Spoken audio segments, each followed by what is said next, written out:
Hello again, and welcome to In Taiwan We Speak, your audio guide to Taiwan's mind-blowing linguistic diversity. I am Alexander Shin, and today we continue our conversation about sign language and deaf education with Dr. Jean Andrews, Professor Emerita of Deaf Studies and Deaf Education at Lamar University in the U.S. Also with us here we have Fanghuai Ku, founder of the Signing Village Workshop. It's an initiative that promotes deaf-friendly solutions in tech and in education. Well, Taiwan is a heavily Mandarinized society, with most ethnic groups now using Mandarin as a lingua franca. On top of that, the government is actively promoting English proficiency among the population, the so-called Bilingual 2030 policy, which is an unapologetically ironic title given that most Taiwanese are already bi or more lingual. Mm-hmm.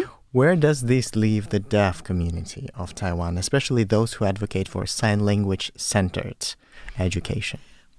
That's a real interesting question, because the first thought with hearing people is they can't learn more than one language because they're deaf. And that's not true. Deaf people around the globe are multilingual.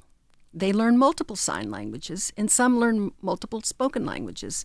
We're a global community of bilingual and multilingual speakers and signers. Many of my students knew several languages. My TSL teacher was bilingual in TSL and ASL.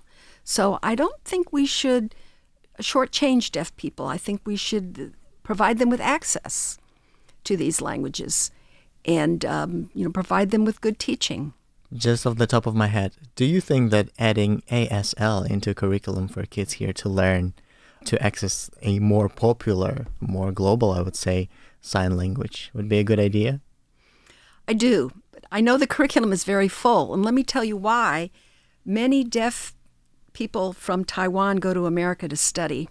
Gallaudet University, which is the only university in the world for deaf people, the undergraduate level. They have graduate programs too, but they accept hearing in the graduate programs, but the bachelor's, and it's a wonderful experience for deaf people because of the access. And I have had several colleagues, and I've known and some of my students from mainland China or from Taiwan or Singapore, and they learned ASL from deaf visitors in their countries, and they learned enough to go to Gallaudet to get a bachelor's degree. Oh, wow. And then they had to learn English on top of that. So it's doable.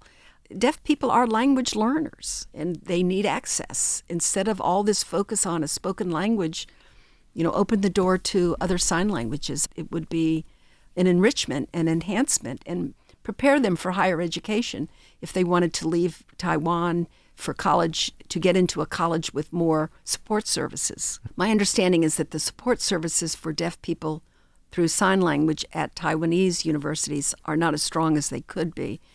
They're very strong in the U.S. because the laws that have been passed have teeth in them. They're very strong. A lot of vocational rehab counselors who counsel deaf to go to colleges used to send them to Gallaudet all the time, but it got expensive, so they're educating them in-state. And that has put a demand on state universities to provide interpreting services. I see. I want to add more information about American Sign Language in Taiwan. I mean, basically, right now, even the deaf school or the hearing school, they already introduced English from the first grade.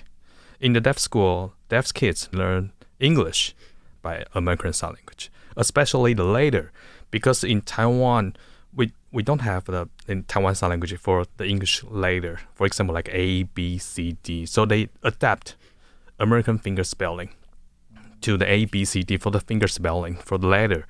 But they're using the Taiwan Sign Language for the word, English word. For example, like book. So they will, spell the book like B-O-O-K with American Sign Language. But when they sign the word book, like back to the TSL, like a book. So, right now, the young deaf kids in the deaf school, they're familiar with the American fingerspelling. So I think that will be the first step they learn American Sign Language. Not only deaf, they need to go into the higher education to get the master or doctorate degree, then become the deaf leader And then also the deaf school need a deaf teacher because the deaf teacher can provide deaf culture, that they're role model. So the kids, they can learn sign language or the deaf cultures. So they can get the traditional like deaf culture, then passed down by generations. Right now in Taiwan, the deaf school, I mean, most of the teachers, they are hearing. So they cannot pass down the deaf culture or the sign language.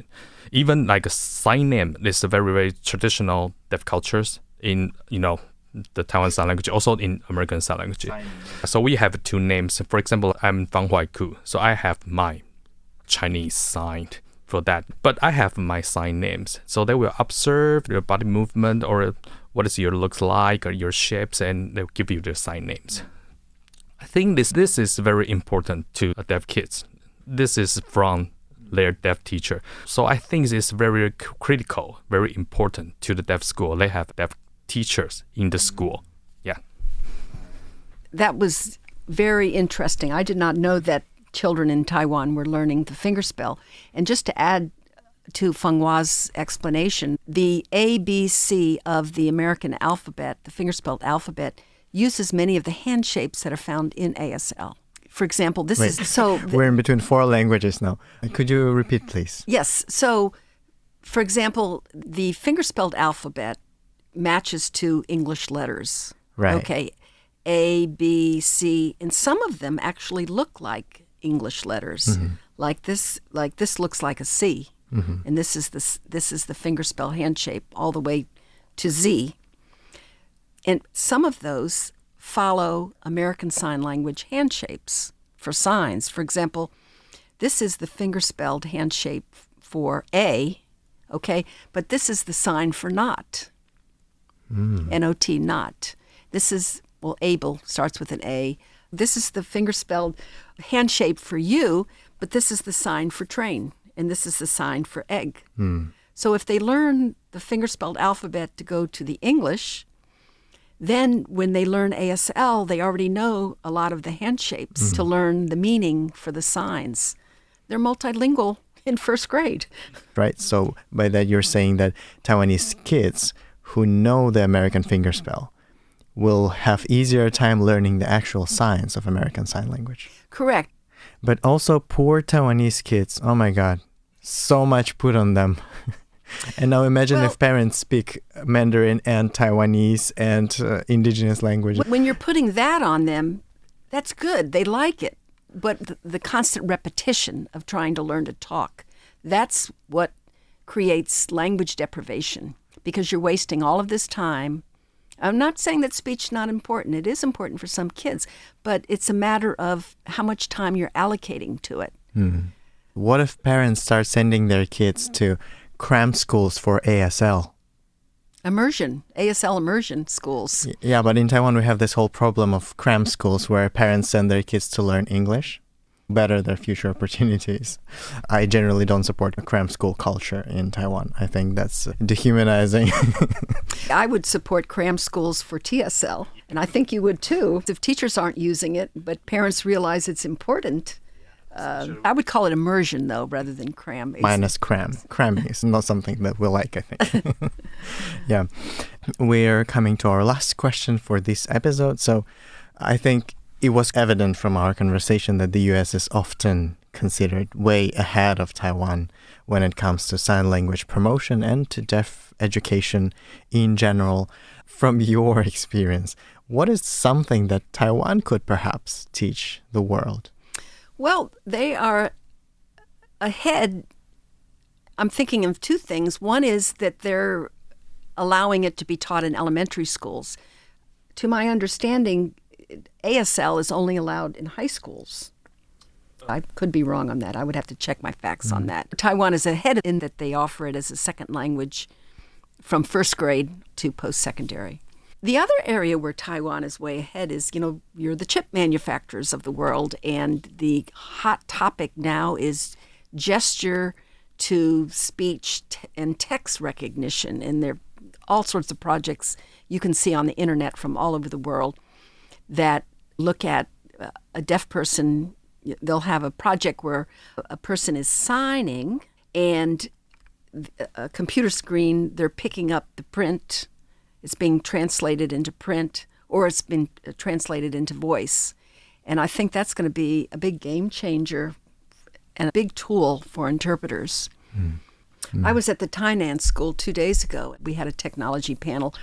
There were no deaf teachers there, I learned, and it was a licensure problem. I talked to an administrator about it. He says they just can't get a license. And so I was walking around getting fresh air, and I had been using ASL in the room, and so there was a deaf janitor there who flagged me down and started using ASL with me. And we had a great conversation, and he was a graduate of the school. When he grew up, you know Mr. Wong? Oh, you know him? Yeah, know him. Oh, okay. Well, I don't know if I'd have time to see him again this time, but he was fluent. In ASL. Well, no, he wasn't fluent in ASL, but he had learned it, but fluent in TSL. He should be in the classroom having conversations with those kids, talking to them about this and that. I have to tell you this other example with a deaf janitor. I was a professor at my university, and I was supervising my student teachers. There happened to be a deaf janitor in the public school. While the teachers were busy, I was on a break. I happened to talk to the deaf janitor, and it turns out he said that the principal calls him into the room when he has to discipline a child because the principal can't communicate with the child. That's ironic. And yeah, the janitor has to say, now, Johnny, you can't do this. And the teachers couldn't communicate as well as the janitor can. So there's something about ASL and TSL that even if you're a young child and are learning it, you can put it together rather than spoken English, which isn't accessible. So anyway, those are my two janitor stories. And you mentioned Tainan Deaf School, right? Yes. Did you enjoy being there? Yes. Yeah, that was my second time there before. I am a strong supporter of residential schools for the deaf. You know, every state in the U.S. has one or several, like California and New York. To clarify, residential means students live on campus. Not all, but most of them are boarders, and they get round the clock, we say 24/7 access to ASL. Right. But parents don't want to send their kids off to school when they're little, and so I can understand that, to keep them, their neighborhood schools. But it is the best language environment because you have what we say a critical mass, large groups that they can interact with, young kids, older kids, adults that are all fluent signers. I was at the Texas School for the Deaf on their board, and I also trained a lot of their teachers that came to our university, and they're one of the major residential schools for the deaf that hire deaf teachers and administrators. It's very important, and I would like to see Taiwan do that. And we will talk more about this in the next part of our conversation. On that note, that's all the time we have for today. Once again, we will be waiting for you, dear listeners, next week with more. In the last part of our conversation with Dr. Jean Andrews, we will talk about how technology, including AI, can help deaf and hard of hearing people access sign language. Thank you so much, Jean, for your sharing. And to everyone else, thank you for listening.